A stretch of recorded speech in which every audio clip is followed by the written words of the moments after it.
The Bible isn't just a book full of stories, it's a warning, a roadmap, and a message straight from the heart of God to humanity.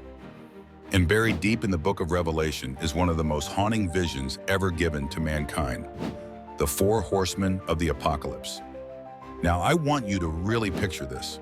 The world is shaking, chaos is rising, and one by one, four horses ride into history, each one carrying a force that will change the world forever. But before we talk about them, remember this: God's still in control. These things don't happen outside of His plan. They're not random. They're not by chance. Everything in Revelation was shown to John for a reason. And that reason? To wake us up. I looked, and there before me was a white horse. Its rider held a bow, and he was given a crown, and he rode out as a conqueror bent on conquest. Revelation 6:2. At first glance, this rider might seem like a savior. He rides a white horse like Jesus. He wears a crown like a king. But this isn't Christ. This is deception, a false peace, a counterfeit savior. This is the age of lies. The world is full of promises that sound good but are hollow inside. False leaders, false prophets, smooth talkers who preach love but stir up hate, who offer unity but only bring division. We're already seeing it, aren't we? The truth is twisted. Right becomes wrong. Lies are sold as personal truth, and the world applauds. This horseman doesn't conquer with war. He conquers with persuasion. He changes how people think until good and evil get reversed. This is the calm before the storm. Another horse came out, a fiery red one.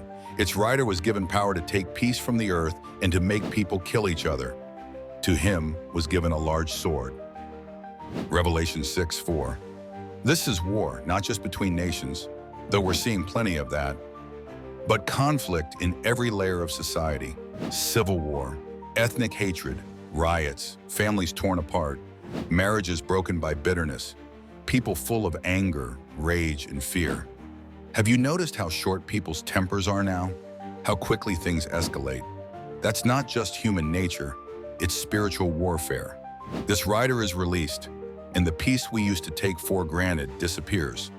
But again, God warns us, so we won't be surprised, so we can be ready, so we can stay anchored in His peace when the world is on fire. I looked, and there before me was a black horse. Its rider was holding a pair of scales in his hand. Then I heard what sounded like a voice among the four living creatures saying that 2 pounds of wheat for a day's wages, and 6 pounds of barley for a day's wages, and do not damage the oil and the wine. Revelation 6:5-6. This one hits deep. It's famine, scarcity, hunger. Not just physical hunger, though yes, people will starve, but also emotional and spiritual famine. People searching for meaning, grasping for truth, and finding nothing but dust. Food prices soar. People work all day just to afford bread. The rich, untouched. The poor, devastated.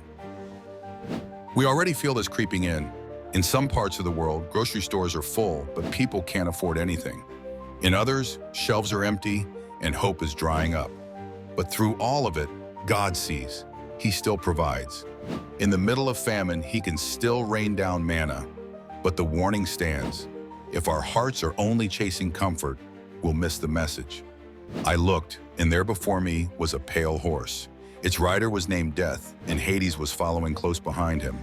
They were given power over 1/4 of the earth to kill by sword, famine, plague, and by the wild beasts of the earth. Revelation 6:8. This is the climax of the chaos. Death itself rides into the world, and everything we thought was safe begins to fall apart. No government can stop him.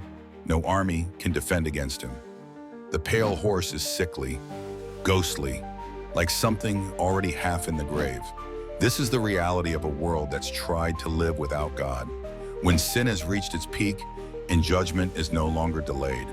But this is not the end. Here's what I need you to know. Right now, no matter what horse is riding, God is still on the throne. These things were prophesied not to terrify us, but to prepare us. Because Jesus already told us, in this world you will have trouble, but take heart, I have overcome the world. That's the difference. The horsemen are terrifying, but they do not have the last word. Jesus does. And if your life is in his hands, you don't walk in fear, you walk in faith. Even in the worst of times, you carry hope, peace, light. That's why the church exists in the end times, not to hide, but to shine. Maybe you're feeling it already, the fear, the tension, the weight of everything happening in the world. But hear me, this is your wake-up call. If you don't know Jesus, don't wait. If you're just playing church, going through the motions, it's time to go deeper. The four horsemen are coming, but so is the King of Kings, and he's not riding to destroy. He's riding to restore, to wipe away every tear, to make all things new. So hold on, keep the faith, stay awake, because the one who is coming is faithful and true. And when he rides in, the horsemen won't stand a chance.